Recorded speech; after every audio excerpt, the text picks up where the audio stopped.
We're going to ask you to ask questions rather than make statements. And then once your question is done, I'm going to restate the question so that we get it on the recording, and then Dr. Bruss will give the answer. So I open it up to questions from the group. Anyone have a question? Father Ziley, please. I would like Dr. Bruss to comment on relationship, if any, between the communion of saints, the fellowship of saints, not just temporally here and now, but eternally, and the church's worship.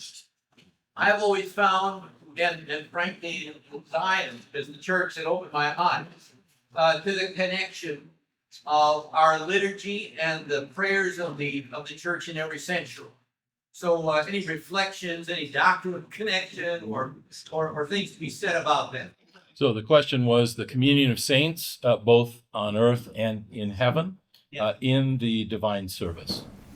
Yeah. Oh, should I hold this too? Okay, very good. Thank you. I appreciate the question. So how about if I start off by citing that famous Lutheran theologian G.K. Chesterton, but that the church is a democracy of the dead. Have you heard that? And I think that is a fairly good expression, but I don't think it's just a Catholic thing. Lutherans operate the same way. I have a friend, Carl Springer, who says that the way that Lutherans move into the future is backwards. They're always looking at ad fontes, to the sources, and walking into the future with their eyes focused on the sources. So, connecting those two things, I think there's absolutely no question that the church is going to have it has to be traditional worship. And I would even say, and this is kind of something that liberal academics don't understand, is that even their rebellion against earlier ages of scholarship is a kind of conservative move. It's a traditional move, because what it does is it accords to the prior tradition enough validity that you feel like you've got to bounce off of it. And in a sense, that's exactly what's happening also with contemporary worship, is that it's bouncing off of the tradition. So ironically, it itself stands within a certain tradition. Now, I don't think that's the proper use of the tradition. The scriptures exhort us to follow the examples of the saints. They exhort us to guard the deposit, what once entrusted to the saints. And certainly, do you know what worship looked like in Corinth in 56 AD? I don't. I don't have a clue. But I do know the way that Lutherans have worshipped historically. I do know the way that after the Nicene Creed, the way that liturgy developed in the West. And so I think we can have a fairly good clue about how to the practices of our fathers in the faith, and that we ought absolutely to model ourselves on what they did. Not uncritically assuming everything. Luther wasn't an uncritical assumer of everything. Yeah. So does that help? Yeah. Democracy of the dead. I love it. Another question for Father Bruss. Father Roland. Well, my favorite subject, of course, unity in the liturgy of the church. And I'll try not to make this a statement, although that's where I really want. Oh, go for it. Since you're now in charge of this seminary, I hope, if you will, how can we apply what you were referring to this morning, which seems to be the condition of the Missouri Synod? Everybody doing their own thing, going this way. How many divine services we have, and how people are confused going into one congregation to another. How can we bring this together, get us back in the unified Lutheran situation? So the question was, how can we achieve the unity that Dr. Bruss described in his paper in the Lutheran Church Missouri Synod now? Yes. Mm-hmm. I can talk at length about this. One useful mechanism that has come to new life in my time in the ministry in Missouri Synod is the reinstantiation of visitation, circuit visitation. That is an excellent way to move toward unity in practices. So I know a lot of you guys, you probably think that you call this synod politics and say, I don't want anything to do with it. But that's the wrong orientation toward the governance of the church. The circuit visitor does have some oversight, and the circuit visitor can effect good change in not only his own congregation, but in other congregations. District presidents, the same way. So there are these political mechanisms out there, or these mechanisms within our polity that can work. Luther also, I think the letter to the Livonians is really interesting. He says he pleads with those Livonians to sit down and get together and come to an agreement. And so the Circuit Winkle is another excellent place where we should be exercising this kind of responsibility toward the greater church. And again, I know that in some cases, you don't even want to go to Circuit Winkle. Again, that's not the right way to orient yourselves to the church. You become part of the problem and not part of the solution. It takes a long time. If we are in liturgical mayhem in the year 2024, this is something that started 60 years ago. And if we think we can undo it overnight by snapping our fingers, showing up at Winkle for 1 year, and then finding no results and being done with it, I don't think that's the greatest exhibition of Christian love. So I had a similar question with a newly ordained pastor from Fort Wayne, who was talking about his own circuit, and he thinks that he's the only guy who uses LSB in his whole circuit. Everything else is contemporary worship. And ask the natural question, well, in this case, oughtn't I then have contemporary worship in my church, since my circuit does all contemporary worship? Here's what I would say, is that the churches in his circuit, the other ones, have placed themselves in schism with the Augsburg Confession, so he's not acting schismatically.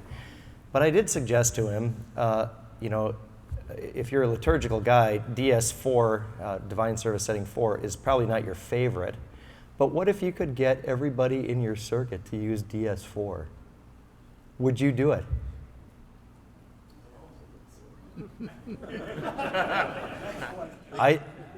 I would argue that love would bind you to do it. That if you're moving from a situation where it's free for all worship, and you can come to use an agreed upon order that is not heterodox, that you ought to adopt it, even though it's not your favorite, out of love for your brothers and the church. Oh, now I'm going to get it.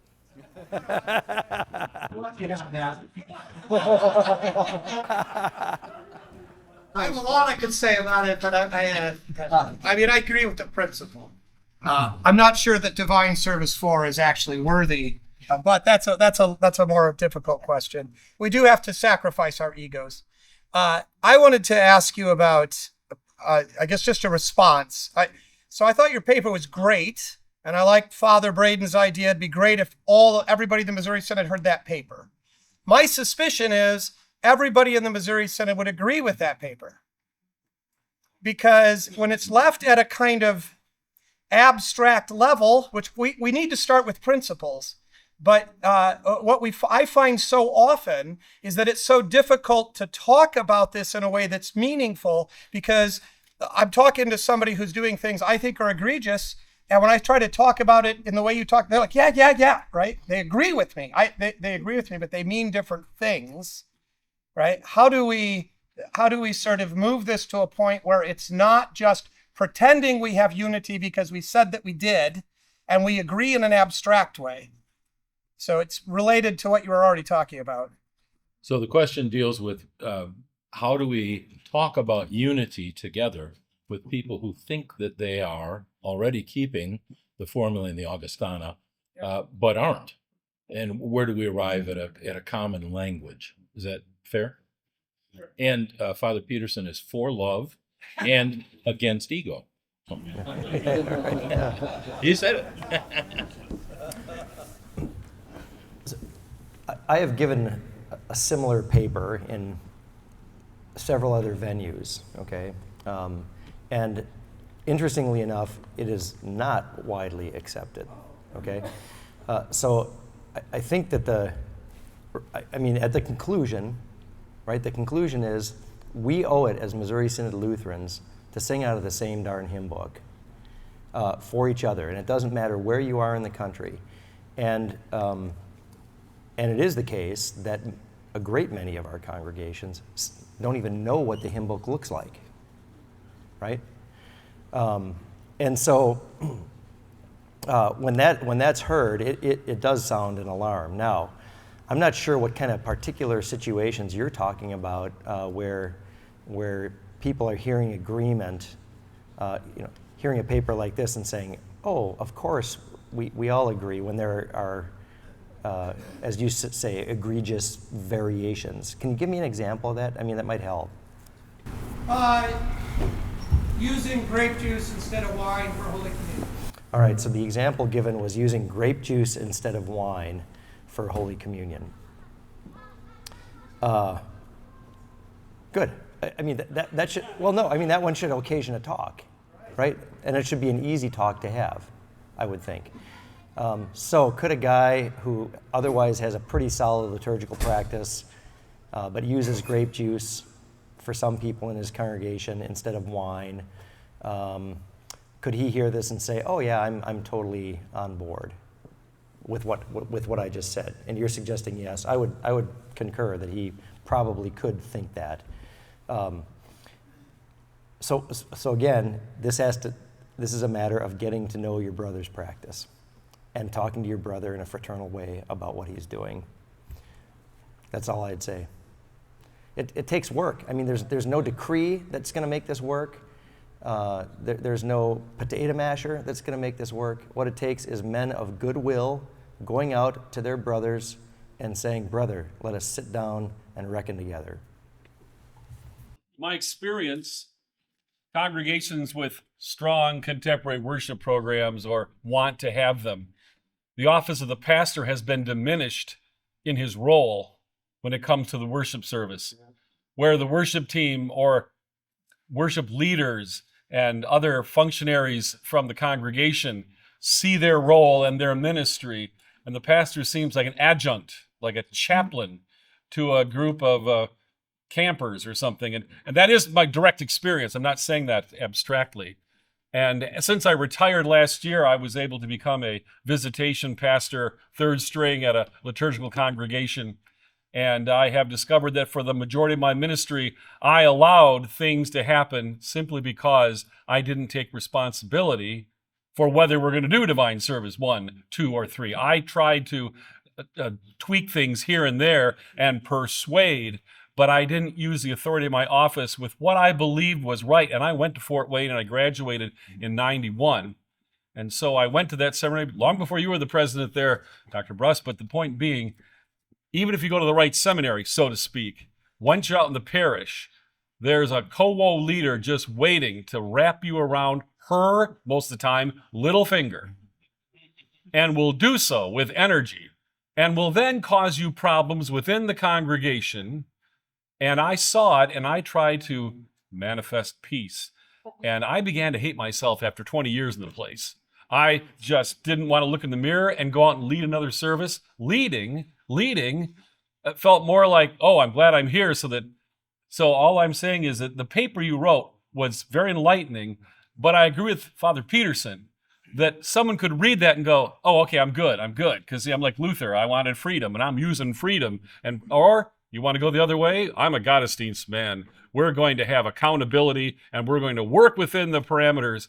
So it seems as if your paper leads to a good conclusion. It needs something more expressed tangibly for how it manifests. And I don't mean to say you're deficient, but I'd be looking for something with a little more meat to it in the area of the office of the ministry that brings this, because you go to the circuit meeting and you talk, hey brother, we do whatever Cindy wants because she plays 3 instruments and she's been there years before me. All right, I'm going on and on. I'm very sorry. I don't usually speak at these things, but I found it very inspiring and I found it very energetic. It created real interest. So thank you for your presentation. What I heard initially was that the implied conflict between contemporary worship and the office of the Holy Ministry and the role of the pastor in the divine service.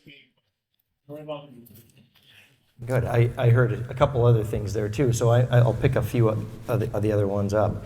Look, the pastor, as the dispenser of the means of grace in the congregation, is the one who has authority over the worship of the church, and he simply must have it. So I don't know what your situation was. I don't want to second guess it.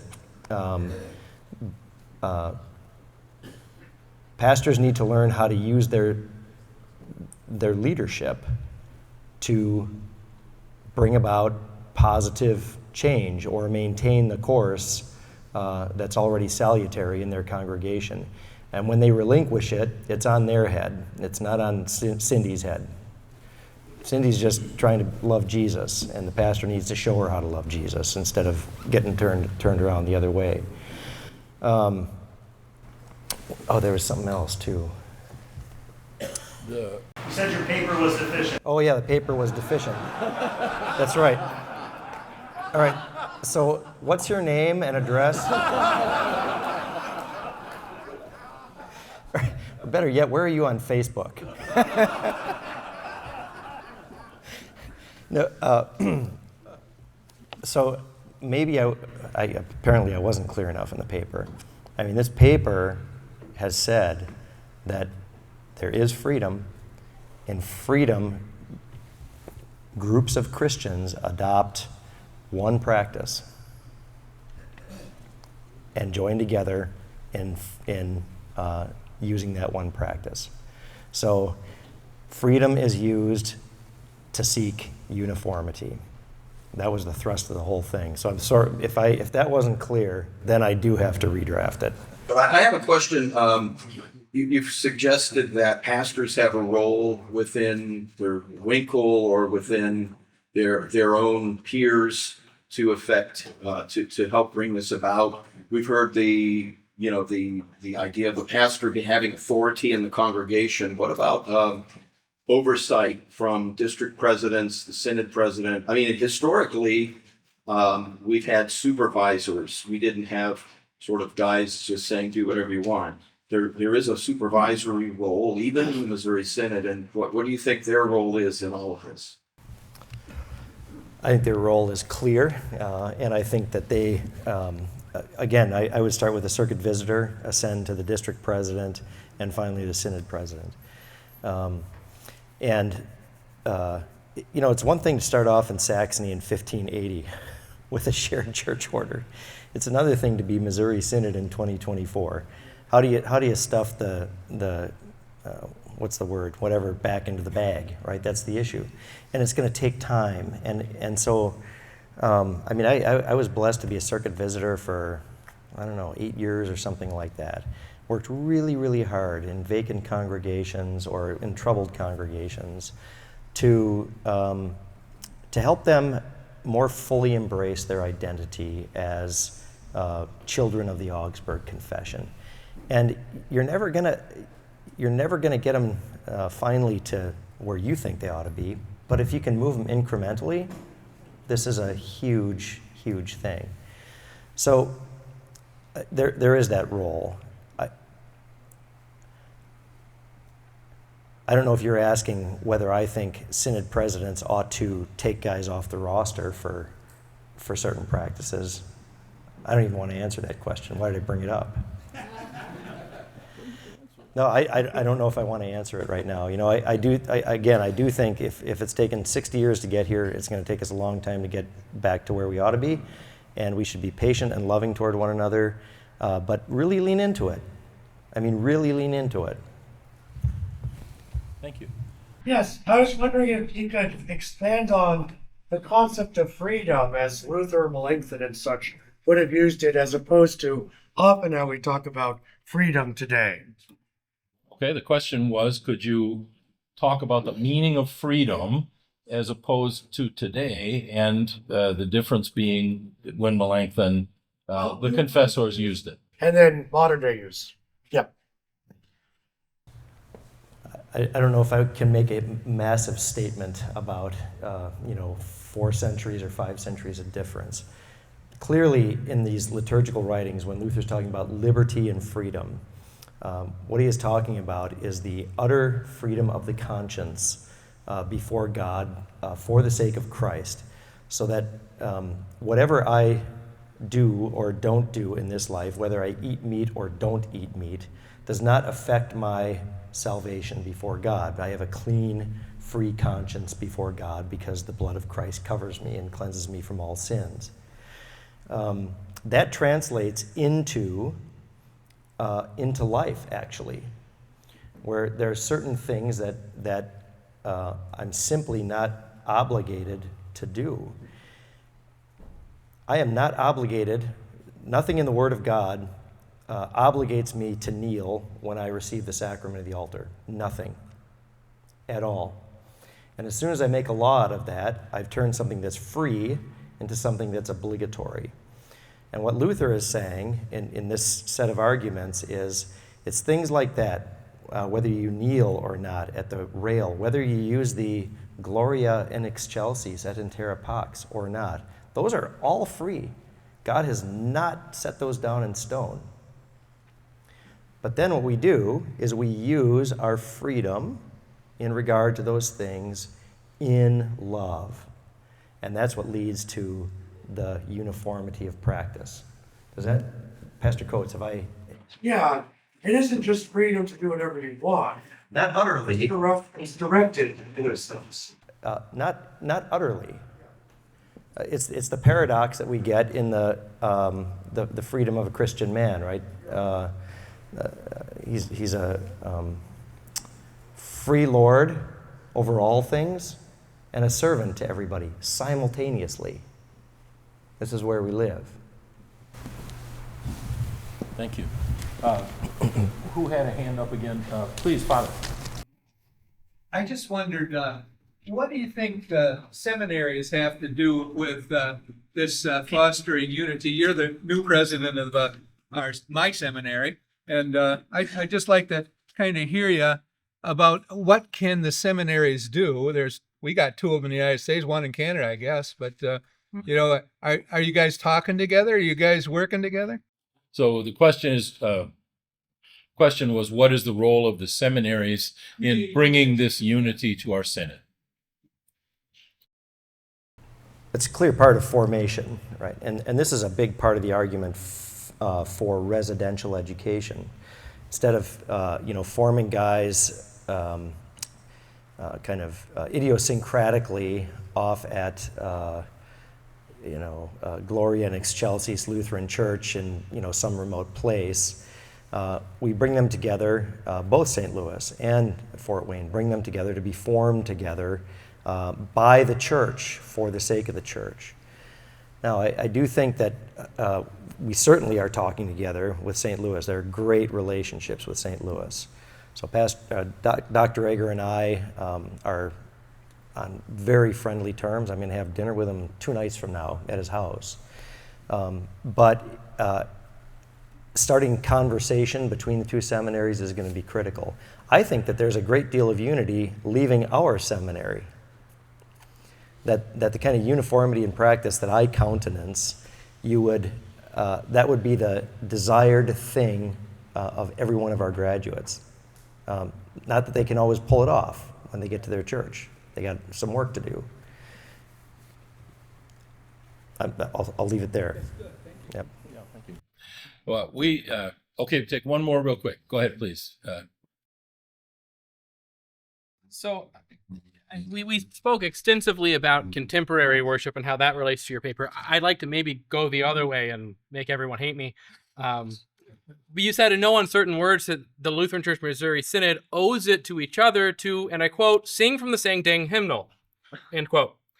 Yet I look down our schedule today and I see the Lutheran Missal Project and speak of a Protestant or Protestant hymnal. Could you please speak on that? So the question is, how does what we do today relate to Dr. Bruss's paper? Thank you for the question. No, I'll use myself as an example. Instead of throwing present company under the bus, I'll throw Bruss under the bus. How's that? In my circuit back in Kansas, we had been talking about using incense in my congregation, okay?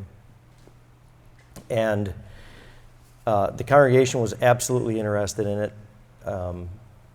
And I brought it up with the circuit brothers, and they expressed that their people would be very, very uncomfortable, that it would bring more rift between our congregation and the other ones in the circuit, which is not a good thing.